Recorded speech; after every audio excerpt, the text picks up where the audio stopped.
Welcome to the Lean Blog Podcast. Visit our website at www.leanblog.org. Now, here's your host, Mark Graban. Hi, it's Mark Graban. Welcome to episode 508 of the podcast for June 19th, 2024. Joining us today is Mike Hoseus. He's a former Toyota leader. He's co-author of the book Toyota Culture, and we're going to be talking about a topic that's near and dear to my heart, and that is psychological safety and the role of leaders at Toyota and other companies to help people feel safe to speak up about problems, mistakes, ideas, feeling safe to pull the andon cord. We talk about all of that and more. Mike has also graciously invited me to join him in October. He organizes a lean learning trip to Kentucky, not to Japan, which I'm going to Japan with Katie Anderson in November. But if you want to come actually walk the Toyota plant in Georgetown, Kentucky, a tour led by TSSC, I'm sure it's going to be more in-depth than the old public tour being driven through in a tram. Mike has invited me to be part of the learning and the networking there. I'm really excited about it. Look for a link in the show notes. If you'd like to learn more and register, you can save $500 off the registration by using my last name. Use code Graban when registering for that event. So I hope to see you there in October. Either way, I'm sure you're going to enjoy what Mike has to share in this episode. So here we go. Oh, and you can also go, not just in the show notes, but go to leanblog.org/508 for more. Hi, welcome to Lean Blog Interviews. I'm your host, Mark Graban, and we're joined today. Our guest is Mike Hoseus. He is the executive director of the Center for Quality People and Organizations and president of Lean Culture Enterprises. He supports organizations in their lean journey, focusing on leadership and cultural aspects of the lean transformation. Mike is an adjunct professor with the University of Kentucky's Center for Manufacturing. Mike developed his TPS skills at Toyota at TMMK in Georgetown, Kentucky, where he worked at the general manager level in both production and human resources, being mentored by his Japanese sensei. He's the co-author with Jeff Leiker, who's been on this podcast a number of times, of the book Toyota Culture, the Heart and Soul of the Toyota Way. It's a great book. It received the Shingo Publication Award in 2009. So, Mike, thank you for being here on the podcast. How are you? Pleasure to be here. Thanks for having me, Mark. I feel like it's long overdue. I have no good reason why I didn't. I think it's my lack of invitation, even though I've been a big fan of your work and we've crossed paths before. I'm thankful we can have a good conversation today. One thing I wanted to mention, and something Mike and I had talked about recently, he can fill in some details on this. We'll put a link in the show notes. But Mike has been organizing a learning tour, a study tour to Kentucky, taking advantage of the opportunity to visit Toyota in his backyard and kind of my backyard.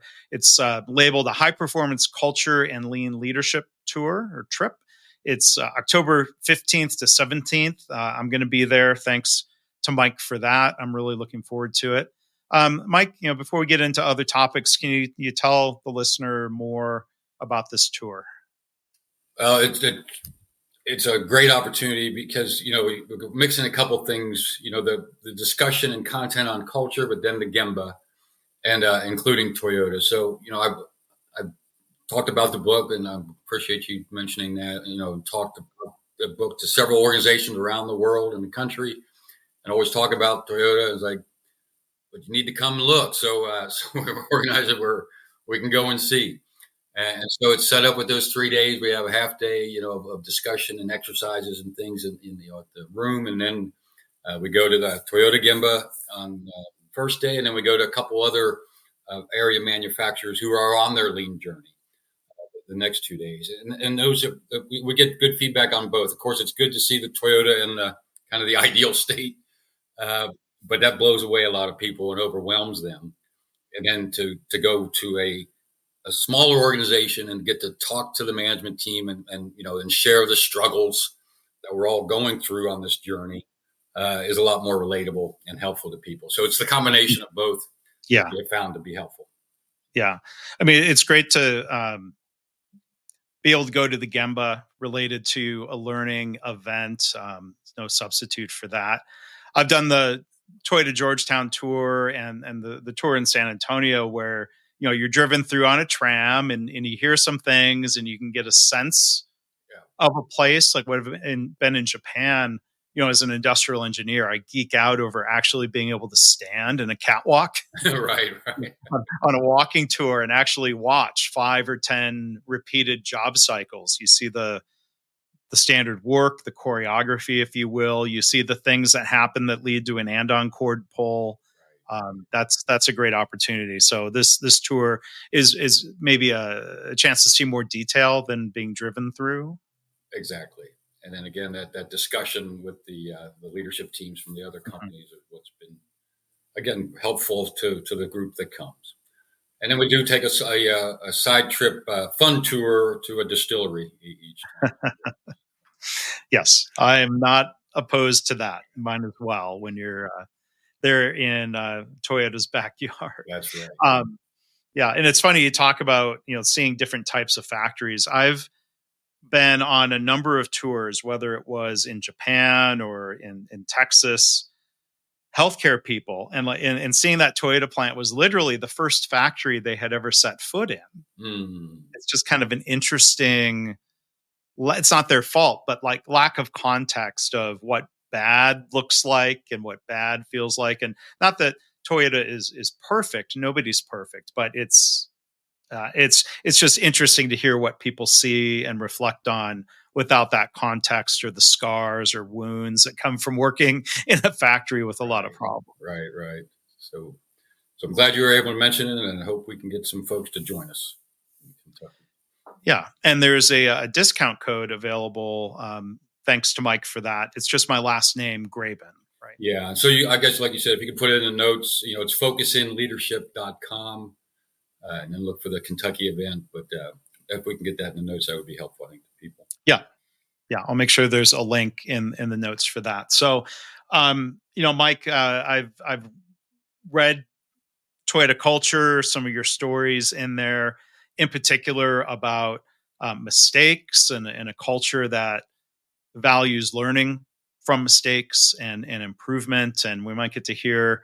There's one story in particular I might prompt you to try to tell. I know which one it is. Yeah.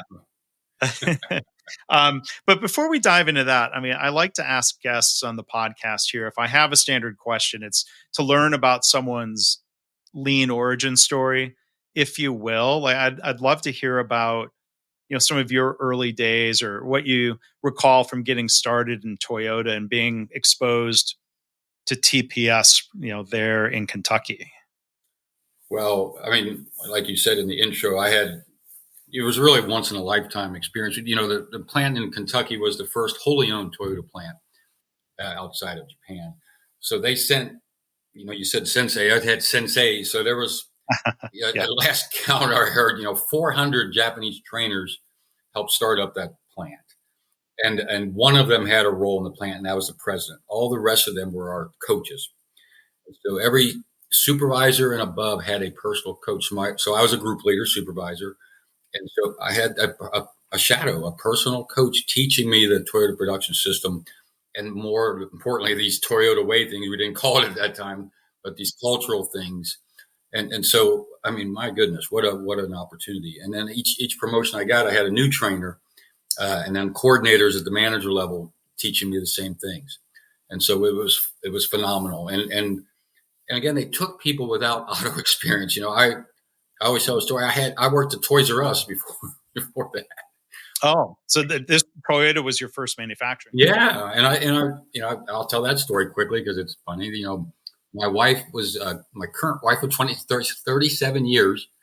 We were married about 3 months before I went to Toyota. But anyway, she was transferred down to a hotel in Lexington, and it was the Residence Inn where the Japanese were staying. And they said, they met her, of course, and said, have your fiance, me, put in an application. I said, no, that's not a good idea. I don't know anything about manufacturing. I've never been in a plant. And I don't even like to change my own oil, by the way. So, so not a good fit. So she comes back the next weekend and we're talking, and she said, I talked to them again, and they said, you're exactly the type of person that they're looking for. And I said, you told them everything I know nothing about? Yes. And they said, you're exactly the type of person they're looking for. I'm like, okay, well then I'll have to check that out. And so my point was, like, I had a blank slate, literally, like I was a sponge. I just wanted to learn. And of course they were there to teach. And so it was a good match.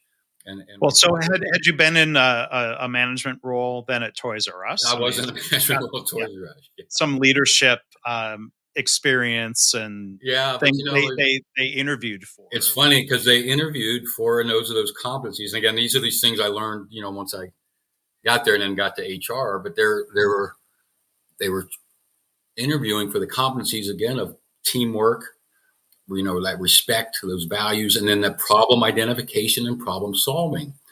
So again, how apt are you to admit those problems and identify those problems and then solve them? So I gave them, my Toys R Us examples of that, and obviously passed the test. Yeah. But realizing that they were going to coach and develop you along the way. Right, which was their point. Like, we'll teach you, to build a car, and that type of thing. You can't teach, some of these other values and things, but these other competencies, again, of problem identification, problem solving, we can develop, right, and improve the capability.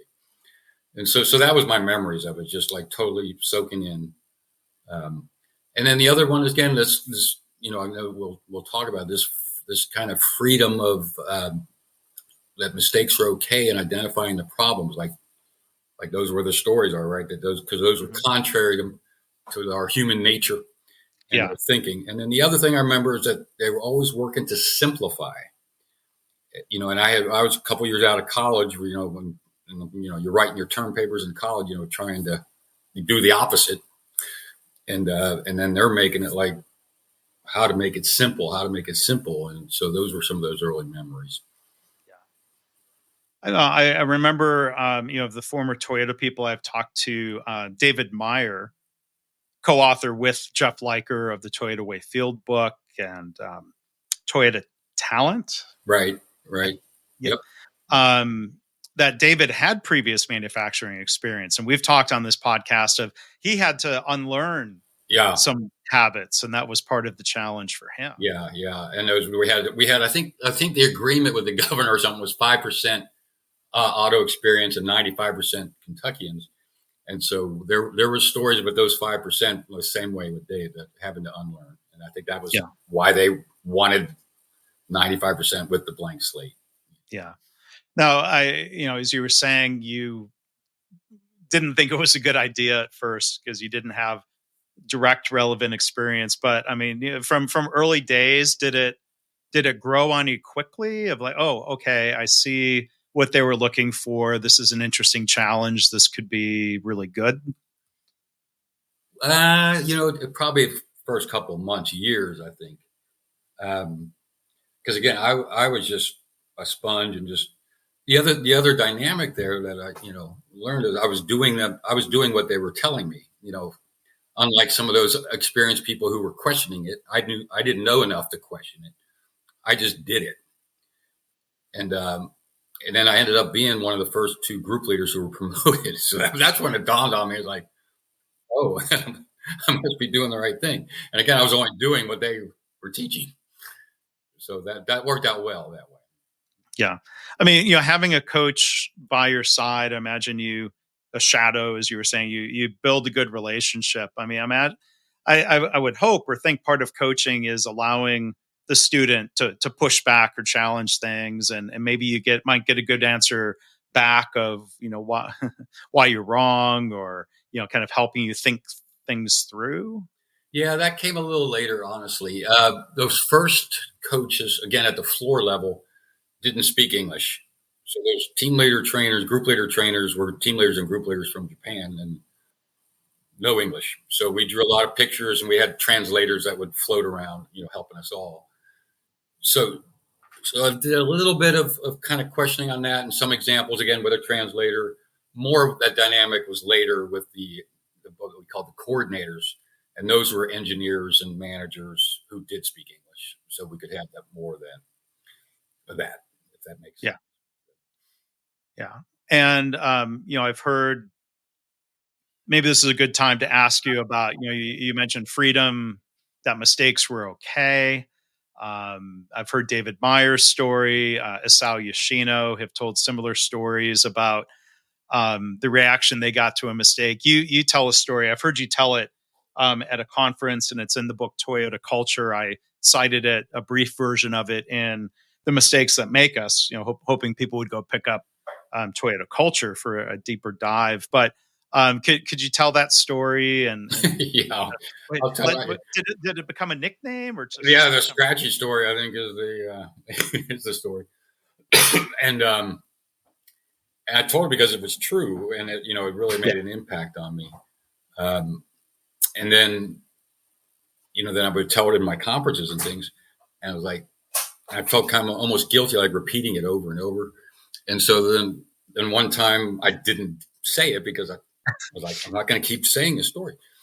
And like a group comes up to me afterwards and like, why didn't you tell the scratchy story? It's a great story. I'm like, because I tell all the time. I brought 4 people here to hear that story. So anyway, I didn't want to build it up too much, but it was the true story. Again, they sent us to the line. As group leaders, we were said, hey, we were told you're not going to be working on the line. That's not your role, but we want you to have respect and empathy for those folks who are, and it's a hard job. And to be on a line, 8 hours, we build a car a minute, and so we want you to get a feel for that, and like you said, learn the standard work, learn the andon, and et cetera. So, and then again, I remember what I'm saying on the way over. Now, at the end of 4 weeks, you won't be building every car, so don't worry about it. And on you we go. And so I tell people, I'm sitting on the airplane, I'm thinking, how will I not be able to do a 60-second job after 4 weeks? Like, they must not know us Americans very well. I'm 25 years old, athletic. I'm like, I'll show them. I'll be the first one who does it. And so I always tell people they were right. I couldn't do every car after 4 weeks, but I was dying trying. So they literally give us 15 seconds worth of work each week. They teach us the first 15 seconds work. But you know how long it took me to do that? Way more than a minute, that first week. And then I knew I was getting good or better at the end of the first week because I could do 15 seconds worth of work in less than a minute. And so, and the regular team member was doing the other 45 seconds. Right. Down the line somewhere. So, but when I got to that 15 second in less than a minute, I felt good because the trainer could kind of come and go, and I could be on my own. So then, I literally scratched one of the cars, and I'm working underbody chassis, putting in a fender liner, and I scratched a car. And I'm like, oh my gosh! And I look around, and there's nobody seeing me. Yeah. And so that was my kind of moment of truth. And again, I talk about what should be happening, right? And what should be happening is I should pull the andon. Yeah. But I tell them nothing in me wanted to pull that andon. Again, human nature, pride. They were telling me good job. I was doing well. Like who wants to say I may just screwed up, right? I mean, yeah. And so I look at the scratch. It's like, it's a small scratch. It's under the fender. Like, who's going to see that? I don't think it's that bad of a scratch. I think I'm going to let it go. And so I'm doing the rest of the car. The rest, 30 seconds more work or whatever. And again, my conscience getting me, well, they told me to pull it out. I don't know. And then I don't know if I'm, right before I left, I'm like getting paranoid, thinking maybe they have hidden cameras around here or something. It's a test. And now it's a test. And am I going to fail the test? Like, to tell them? So I pulled the andon, and of course the team leader did the repair, but then he hung out with me for 3, 4, or 5 cars, and he gave me a long-term countermeasure to brace it with my other hand there or whatever. So I'm thinking it's done. All right. And then, I also explained to people, the huddle meetings, and not a lot of companies, shut the line down for operators to talk. Yeah. And so Toyota does it twice a day. And so, 2 hours after startup, the team meets with their 4 or 5 folks and talk about safety and then other problems. And in the afternoon, it's 4 or 5 teams together. So 20, 25 people, and the group leader facilitating quality discussion and then other problems. So it's the afternoon. Again, I don't understand Japanese, so I didn't partake in any of the meetings. So I just listened to them and jabber Japanese, and on we go. So they're jabbering Japanese that same way that afternoon. And all of a sudden I hear them say, Mike, son, and that's what they called me. And I'm looking like, okay. And then I realize they're not talking to me. They're talking about me.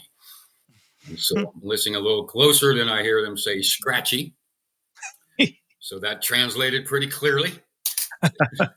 And I tell people I got upset. I'm like, I cannot believe the team leader is ratting me out in front of 25 people.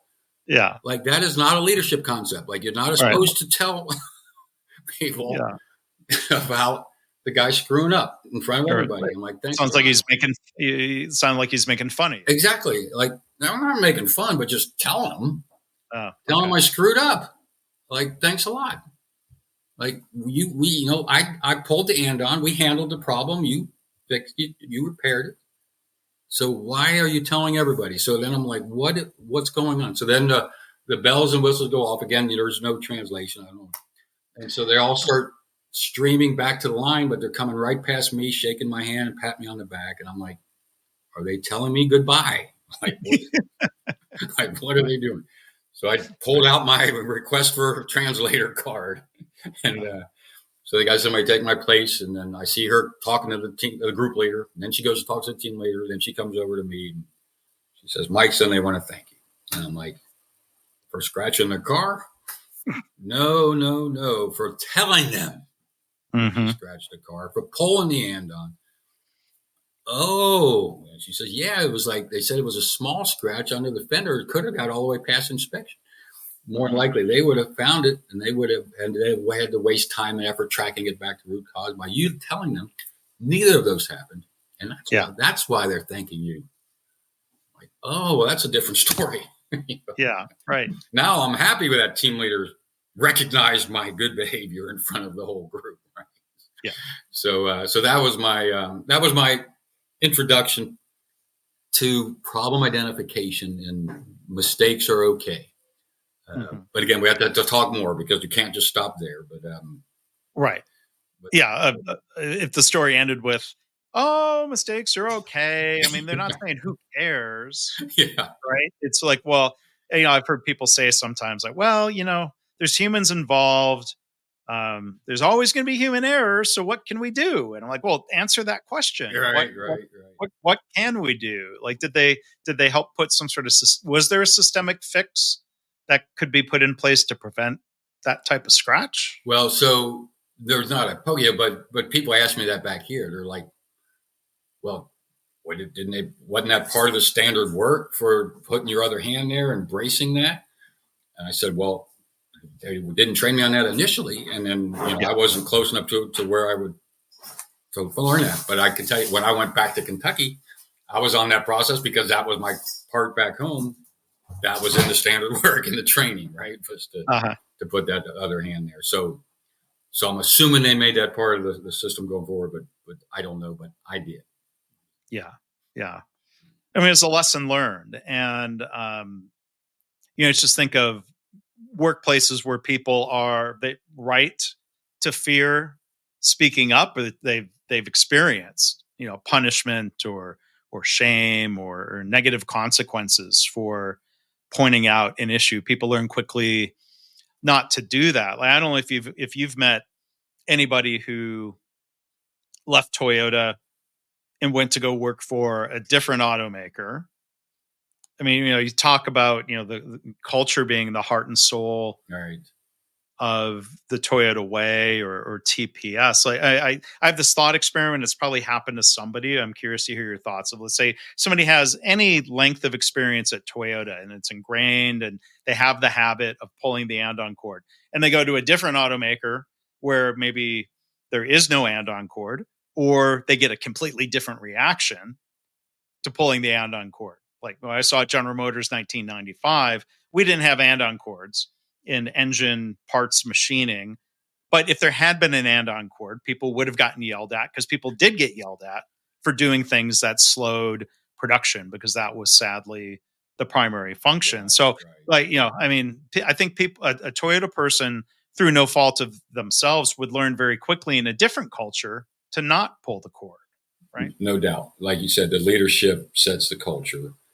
And, I think, well, the andon, of course, that's the groundbreaker that andon I love, because it's a tool, but it's also this cultural driver, right? It's also a Right. system. And, I always ask new hires, how many times a day you think the andon pull? Because, as a manager, I got an hour with them that first week. And of course, I didn't want them to be scared of pulling the andon like I did. So that was one of my first messages to them, was making sure they knew it was safe. But I would get their attention by, having them guess how many times a day the andon's pulled. And I do that in my classes still. I'd say, okay, I got 500 people day shift out there in assembly and 500 people night shift. So this is, 1/8 of the 8,000. Take a guess. How many times?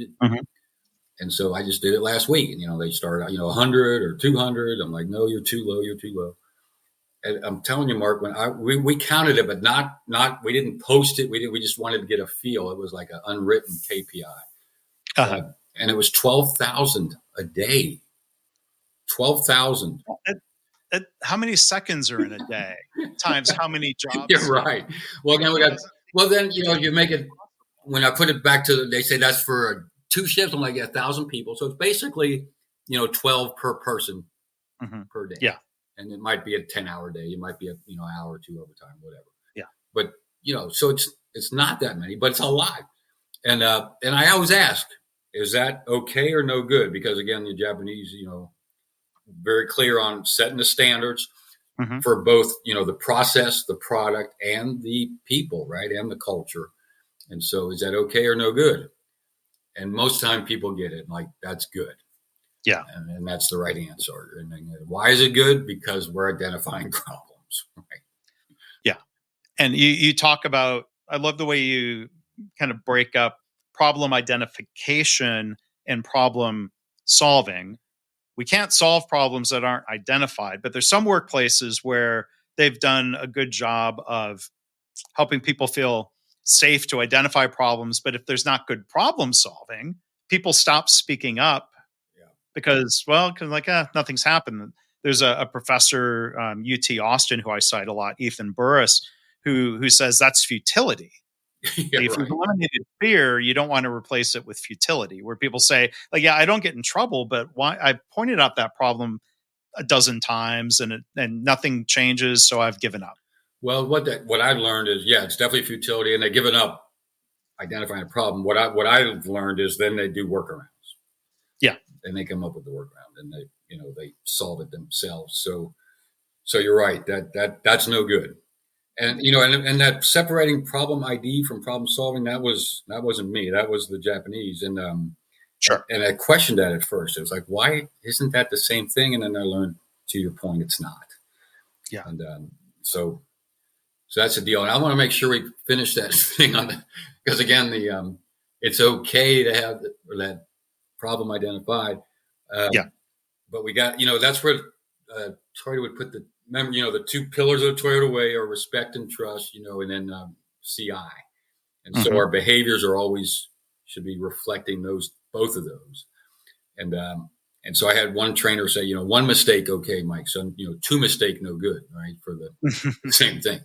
So the point is, how are we going to keep it from happening again? That's where the CI comes in. Right. And we were taught 2 questions, and so I listened to. So I want to plug your book too, because you sent me. So I got to listen to your book. It's a great book.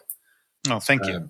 And it intertwined a lot with, again, my learnings at Toyota, and then the 2 that we were taught. I don't know if this was like the literature or that you getting it from the Toyota people, but we were literally taught explicitly to ask the 2 questions.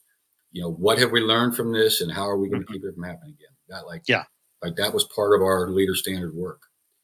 And I got stories in the book on that with, even Don Jackson in Texas, and, multi-million-dollar problems and big mistakes, a lot bigger than my little scratch. Yeah. on the fender. And, and Don was a good, again, that's in the book, so I can quote it again, because he was from Volkswagen, I think, and maybe prior to that, either one of the big three. And so he was going at it, with his General Motors training. And then he said, he told the story that as he was getting ready to talk, he remembered his trainer telling him, "Oh, what have we learned from this, and how are we going to keep it from happening again?" Yeah. As he's biting his tongue, right? So two awesome questions. Yeah. I've heard a lot of people from Toyota talk about the what have we learned from this. David Meyer talked about that, I think, when Fujio Cho was the plant president at one point. Right. He was the one who had the job. Yeah. And eventually became CEO and chairman, or chairman. Both. He was global president and CEO, then chairman of the board. Yeah. So the world's best was our teacher. Yeah. And so I've heard that a lot. And I mean, I think the other question, how can we keep it from happening again? I think that's part of, to me, a mistake proofing mindset where we're learning and there are some organizations I've seen sometimes in healthcare where leaders react well to the problem identification, but the problem solving is not as good, where there's too much reliance on, okay, well, don't do it again. Be careful. You're aware of it now. Don't do it again. I'm like, well, you could try that, but I don't believe the hypothesis that telling someone to be careful is really going to be effective, because I don't think the root of it is not being careful. You would say it's a process problem. Yeah, and it's a process problem, whether it be with the part or with the the training methodology. I have another story, because the other thing at Toyota, like, we had these checks and balances with HR. So even as a manager, I couldn't hire anybody or promote anybody or fire anybody, because they wanted a check and balance to the culture, to the values. And so the one on mine, I had a person putting in a wrong glove box door, and I was a manager and a group leader saying, "What should we do?" And he was keeping his documentation. He had his meeting. So he's like, "Well," I was like, "I'll meet with him." And I just did your quote. Like, I asked him, anything going on you can do? He's like, "No." I'm like, "Well, you got to be more careful. Like, this is really important." Don't do it again. Yeah. and sure enough, the next week, Dave, he did it again. I'm like, yeah. I told him not to. I told him we were going to recommend termination if he did, and so I guess we're going to have to. So we did. HR comes, again, as part of their job. Tell me what's going on. I'm like, here's all the documentation. Here's the numbers. Every couple of weeks, he gets the same thing over and over. And has anybody got him to a specialist or a check? I'm like, well, he's had his general physical like everybody else, and nothing's shown up. Well, can we send him to some specialist? Oh, okay. Comes back with a red-brown color blindness. He didn't know he had, not for the glove box color, for the color on the manifest. It tells him what color to put in. My God. It's a right-hand drive to the Middle East, which is a very low runner. He's only on it 2 hours out of the day because of rotation. And so whenever that car comes, when he's on the job, guess what part he puts on? Yeah. And because of my lack of problem solving, I'm recommending the guy for termination. So that was another lesson. Yeah. Of, again, problem. It's not the person, it's the problem. It's the process. And that process might be part of the person, but you get the point. It's not because they're trying to make a defect. Right. Right. And I imagine the countermeasures could include making a change to the manifest format. Sure. Right. Or his eyesight or whatever, his glasses, whatever. But and then also putting in some color blindness check as part of our physical, into assembly. Yeah. But that's again, that's problem solving. So I appreciate your point on even when we get the thing where we get the problems identified, now we got to have the culture of getting the root cause, because we can't mistake proof everything. And I had a quick little side note on that one. Last week I had somebody say, "Well, didn't Toyota foolproof it?" I'm like, "Oh, they changed that name, right?" Right. out of respect. We're not calling anybody fools. We're trying to get their input on how to mistake proof it. Anyway, so I thought that was an interesting little twist. Well, I was going back through one of Shigeo Shingo's books, and he recounts that story of Toyota using the phrase "baka yoke." And I have a friend who speaks Japanese, and he's like, "Yeah, baka means idiot." It's right. Idiot. Good insult. It's pretty direct translation. Not a lot of nuance. And Shigeo Shingo tells the story of somebody getting upset about being called an idiot or a fool, and they changed it to poka-yoke. Yeah. And you hear it in English, dummy proofing, Yeah. fool proofing, idiot proofing, or there's this kind of nasty expression of like, you try to idiot proof a process and you can always find a bigger idiot or something like that. Yeah. Right. Like, Real respectful. It's not. Yeah. No, it's not. Yeah. But and that was a long time ago. I think when that story when happened, and so it comes back to culture and respect. One thing I just wanted to take a quick detour back to before moving forward on respect and feeling safe to speak up. When you talk about the 12,000 andon cord pulls every day, there's I think a common misperception. I'll hear people say, and they're being complimentary, like, "Oh, well, everyone's empowered to pull the cord and the line stops." But what percentage of the time does the problem get addressed?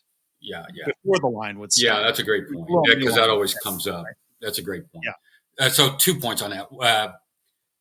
So the line doesn't stop when the andon's pulled, like you said. That, and I learned later again from my HR, it's like we wouldn't want to put that pressure on the member, right? So the member's role is to follow standard work and pull it if they're not able to follow standard work. Then that sends a signal to the team leader, group leader. They make the decision whether they need to let the line stop or can they maintain safety, quality, productivity, cost, and morale without letting it stop. So I tell people when we were doing the 12,000 pulls, again, those were major model changes, lots of problems. We were probably running an 85% run ratio. So 15% of the time, the line was down through the day. And now we've gotten better. So again, with that CI and what are we learning now? We're going to give it round again. When I called back for the book, and like you said, 08 or 09 or whatever, I think they said it was about cut in half at that point in time, 5,000 or 6,000. And then when we take our groups through, Toyota plant, and I'm watching and listening, I'm estimating maybe 2,000 or 3,000. So it has gotten better again because a result of the problem solving and the continuous improvement and the mistake proofing, right? So anyway, and now they're running 97, 98% run ratio. So maybe 2 or 3% of the time the line. Yeah. So that's such a great illustration of, there's a default or a norm or a standard of speak up, pull the cord. And then with problem solving, the need for the pulls goes down. Right. There are a lot of organizations. I visited a hospital in Japan that had a chart, and I've seen similar charts in the US where basically like the incident reports was increasing because they were at the stage of building psychological safety. That was not yet the cultural norm or the default. There's a US organization I saw that had the perfect pairing, though. If you see the time when the incident reports is going up because it's being encouraged, it's not punished, they're building that. And then not too long after, because they were doing a good enough job in problem solving, a different chart showing the rates of patient harm was going down significantly. It was no longer fluctuating, it was going down. Like that. Beautiful. That's the beautiful combination of problem identification and problem solving. Yeah, that's great. And because I tell people just like that on the run ratio, 85%. So the quality is not suffering though, because the quality is improving. So we always maintain those quality standards, and then through the problem solving, now we're getting, like you said, now the productivity is coming as well. If we're using that andon again, and if quality has priority over productivity, which is another cultural leadership having a challenge, right? Yes, a very serious one. So let's talk more directly about psychological safety as a phrase, as a concept, as a set of practices. Because I was going through and doing research for the mistakes that make us. And the one thing that's great about Kindle versions of a book, I've got a lot of my TPS and Lean library in Kindle where that phrase psychological safety might not have made the index, but you can search for the phrase. Book. Huh? Yeah. You can actually search the whole book. Wow. And the book you did with Jeff Leiker, Toyota Culture, was the only, and even doing a lot of Googling, I couldn't find that direct phrase. So I'm going to read back 2 short excerpts from Toyota Culture that I've shared with people. So the first quote is, "Without trust in their employers, employees are reluctant to admit to the existence of problems and learn that it's safest to hide them." Right. So we've been talking about that. And then the second excerpt, not too far from it, says, "Toyota believes people must feel psychologically and physically safe. They must believe that any concerns they have will be taken very seriously." So, I mean, we've been touching on the concepts and the leadership behaviors, but the first direct question I wanted to ask you was, like, did people use that phrase, psychological safety, or was it more implicit? It was implicit. Yeah. Okay. And I don't remember, again, like her and I did it together. And so, yeah, but I was a psychology major in college also. So I might have thrown it in there, but I don't think so. To answer your question though, that wasn't the term we used at Toyota. So it was okay, fair enough. Implicit, not explicit. Yeah. So anyway, but whether you call it, whatever you call it, right? Getting the culture, getting the behavior is what we're shooting for. Right. And your points were well taken on the excerpts. Because that was very explicit. Just like, again, that was the first week on the job. And they were very explicit on, and almost overboard, right? On making that a recognizable reinforcing behavior, right? Yeah. I mean, so they had to, that had to be intentional. Yeah. And whether the Japanese call it psychological safety or not, that's what they were doing, right? Yeah, and I'd be curious over time now, as the work of Amy Edmondson and others has really helped popularize the term psychological safety. And I'll go back to, I think it's kind of an amalgamation of definitions from Edmondson and others that, because I think that phrase gets misunderstood. Like andon could get misunderstood, or a lot of things could be misunderstood. Psychological safety doesn't mean not being held accountable, not being challenged. Psychological safety means you feel safe to speak up. That's it. I was thinking about this webinar. I want to make sure I got this point in because it literally, it was safe. And I was taught that early on. And I tell people in reflection, like, it was so refreshing because we spent the time on the problem, on, like you said, getting the root cause and taking it. And everybody just knew, like, you weren't going to spend time on smoke screens and deflecting blame and all the nonsense, which is not efficient, right? Yeah. So again, it's not respectful and it's not effective or efficient on the CI pillar. And so it was so refreshing. It's like, just identify the problem. Now we can spend time getting the root cause and solving it. And again, it was like magical from that point of view. But again, not intentional, very accidental. And I remember even I was on a Kentucky tour, and I don't know how many years ago it was. And that, they would have these tour guides, and they've changed them now since. But it was like retired people from the community or something. And they would give the talks and things.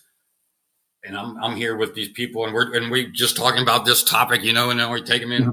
And I forget which problem it was. I don't know if it was the recall or the unattended celebration. One of the big problems that was in the news. And so here's this tour guide, retired guy, said, "Well, they're having big problems, and I'm sure heads are rolling right now," or something.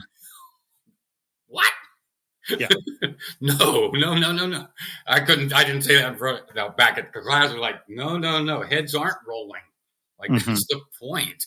Yeah. Like, in another organization, you're finding that heads are rolling, whatever. That's not how Toyota does it. And so, again, I tell people, like, on this culture thing, like, you have to be intentional on your culture. Yeah. And and Shingo or whatever. We don't have time to get into all that, but leaders need to be intentional in their culture. And so I would recommend, again, per this discussion, like psychological safety or whatever way you're going to word it, needs to be part of that intentional culture. Yeah. Yeah.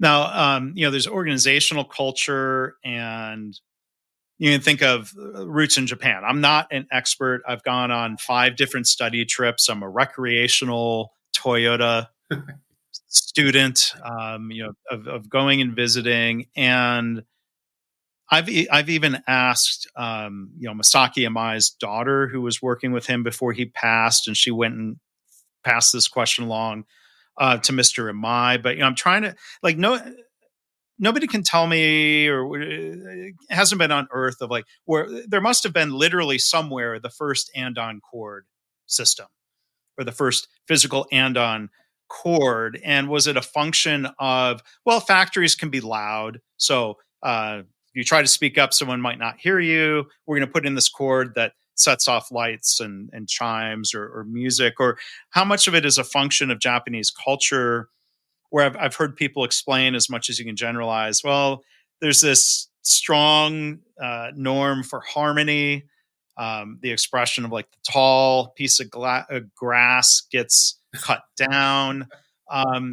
Was the andon cord, was the physical motion easier for Japanese team members to accept than speaking up? Or I could be completely off base, but the story I heard on andon, and this is probably a culmination of a couple of different stories, but sure, without getting too far off on the whole loom and the judoka built into the loom, right, where if a thread breaks, other ones kept going.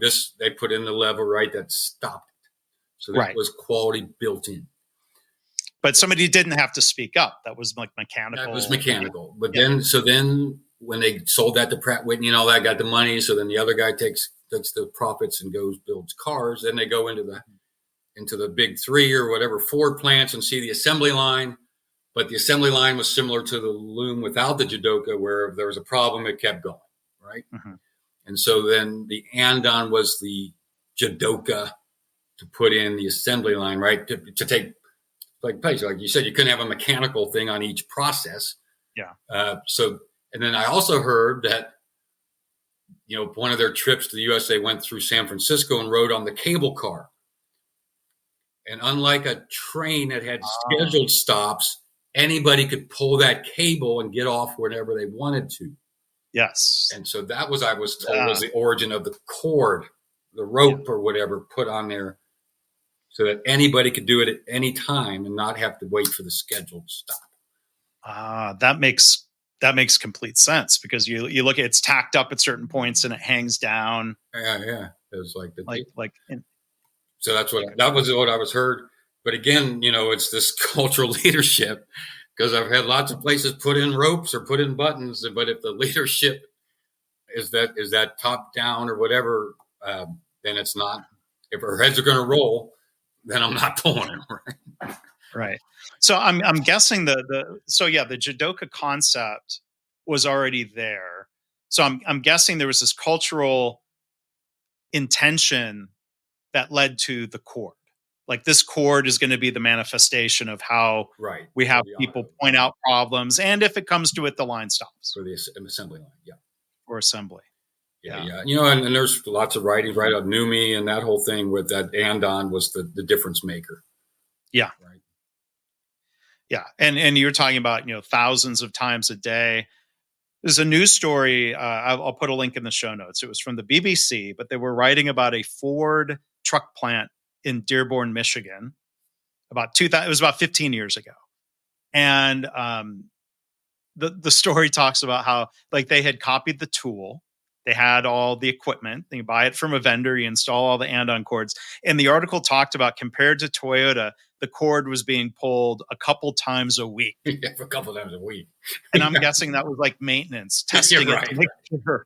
They had a checklist. They had standard work of go and test the andon cord, but it wasn't being pulled. And there was no implication in the article, thankfully, that the Ford employees didn't care as much as the Toyota employees. That was part of Ford's cultural journey. Yeah. And it's the leadership behaviors. Yeah. I had another story with up in Canada. I visited this furniture company, office furniture, and they had a lean, like a servant leader. He didn't even know about Toyota GPS, so we were telling him. And his message was raise your hand. That was his standard, raise your hand. And so then I go back a quarter later, whatever, they show me all this improvement in productivity, drops of defects. And we're looking out the second floor window there, and he's like, see, they're raising their hand. I'm like, I can't believe this. I want to go talk to somebody right on the floor. So I picked this toughest looking dude I could find. And it was French, Quebec. And I'm like, tell me about this pulling the cord. And the translator said, he thought it was a bunch of expletives, or, BS or whatever. And, but he said, then somebody pulled it and they showed up and they were there asking, how can I help you? And asking, and then working on the problem. And so more of us started pulling it. And then there was more pulls than the leadership. So then, you know what they did? He says they brought the CI team down to the floor, and then the CI team would be out there when we raised our hand, also helping. And then, then we even had more people raising their hand. Then they brought the engineers down to the floor. They would jump in when they got there. And then Patrick was the lead guy. Patrick's down here. Patrick's in on a Saturday when we're raising our hand. He's there answering and seeing how he can help. I'm like, man, that's impressive. I've said, but I just saw the productivity graph where you're building like 3 times the amount of cabinets. And these are union guys, by the way, as well. You're building 3 times the amount of cabinets you were 6 months ago or whatever. Tell me about that. Wow. You liking that? And he said, we love it. He said, we're kicking the tails off of the other plants. Yeah. And we and he's using the term we. And like, we're loving this. We're kicking their butts. And I'm like, I wish I'd been taping you on this one. Right. But so it's not the equipment. It's not the bell, the whistle. It's the leadership behavior. Right? Yeah. But I love hearing the we and the team right mindset there. And it's so powerful. And I've been involved in, some hospital improvement efforts where, laboratory productivity was doubled, and people almost like the people working in that laboratory didn't even realize it until they saw the data. You're right. Because and they weren't upset because we had replaced all of the BS and the workarounding that they were forced into doing. You only have 60 minutes an hour. You can only move so much. But that movement and thinking was applied to value-added work. Right, exactly. They weren't mad about that. They were serving patients. And the Japanese would say it's more respectful, even. Right? Yeah. So, good stuff. Yeah, and even, I think in adjacent. Well, again, thanks to Wendy we K. work Smith in, for being our guest today. To enter Eric to Ries, win who's a considered copy of the her leader book, of the Lean Both Startup and Movement, Thinking, who studied look for a link in the Toyota show notes or really go to deeply. He really emphasizes that, it's not respectful leanblog.org/507. to waste people's time. And that could be like, don't waste a software developer's time having them spend a year building software that no customers will. You're right. Yeah, not only inefficient, not respectful. It's interesting to frame it that way. So, boy, this is, I appreciate the stories and the things you're bringing up here. Maybe we can do another episode someday. Like, I don't want to monopolize your whole early evening. This is so fun to talk about, and we can continue the conversation and things like this, or continue my learning at this trip in Kentucky in October. We'll recap that again at the end. But I wanted to ask you maybe a different origin story, because I don't know the answer to the question of at what year did you leave Toyota and go start helping other organizations? That was right about it was when? Right about 2000. It was like end of 99 or whatever. Is when. Yeah. So I'd be curious to hear some of your early reflections of being in the Toyota fishbowl for so long and now being anywhere else. Like, I'm sure was that a shock to the system? Certainly. Yeah. And because again, you don't have the whole systemic support, right, of it. But I've learned a lot over it, and again, how to teach it, and the Shingo models helped to teaching it with, again, what these systems are what's driving behavior. So work on the system, not being in the system and being intentional about the culture, which, all these things I learned at Toyota, but how do you teach it to other people? Because we're in the fishbowl, it's a little bit more difficult. But then going out to be more explicit to your earlier point was some of the biggest ahas. And again, making it a standard, and because we learned that basically, whether it be on 5S, Mm-hmm. or like on a leadership behavior, like that's important, and that's an intentional culture, and just like the psychological safety to make the leadership behavior when somebody brings you a problem to say thank you, and to say what have we learned and how are we going to keep it from happening again. Like those are standards that are important, and again. And so if you don't make it a standard for your organization, then leaders can be handling it different ways, and it's not a problem by definition, right? It's just their way.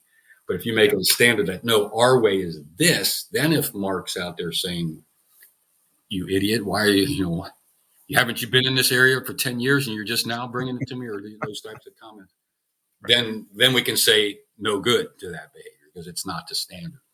Right. So that's what a lot of the teaching I do too, is like when you make clear behavior standards as well as your standard work standards, then you can build these cultures of behaviors to hit your intention. Right? Yeah. So maybe a final question, because you're making me think, tying it back to your origin story of getting hired into Toyota. They saw in you and others people who could be developed in their system.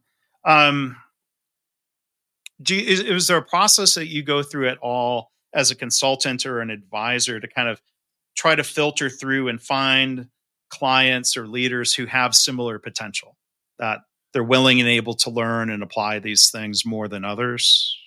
Well, it's the ones that. So the answer is yes. I mean, I don't know if I have a process other than if the leaders are involved. Because again, if they're working on this transformation or journey of culture, then I'm in. And again, and if we got the leadership engagement into that. Now, because again, if they're more working on tools and process, and then you're working with the CI team or whatever, then that's not changing any culture. That's getting efficiency out of some processes or something, and that's not how I want to spend my time. Yeah. And so if we got we got the engagement of the top leadership and the vision for this cultural transformation, then I'm in. Right? Yeah. And again, some of that may be learning on their part that, I didn't understand that how much I had to change or this or that, but but that's different than, again, you got their buy-in initially. So yeah, I've heard a lot of leaders say they couldn't have possibly known when they started it how much they were going to have to change. Right. Or else I've met some of those leaders where the transformation, if you will, started with them. And I think, the word involved is different than saying like, well, I'm sponsoring this or I'm supporting it. Right. Yeah. There's a big difference. Leading it. Right. Well, this has been great, Mike. Mike Hoseus, again, has been our guest today. I do encourage people, the book Toyota Culture is great. If it's not already part of your lean TPS literature, I think it should be. You read these different books and you get different perspectives on new ideas. So definitely recommend that book. Again, recipient of the Shingo Publication Award in 2009. And, I hope some of you listening or watching will come join Mike and others. I'll be there on this Kentucky Learning Tour, October 15th to 17th. Look for links in the show notes.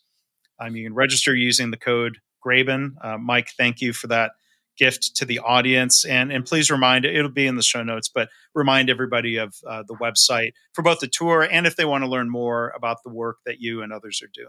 Yeah, the focusinleadership.com, all one word, obviously.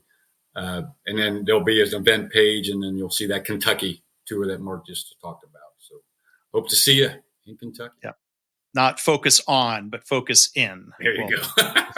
Be careful. Don't make that mistake. We don't know what that other website might be.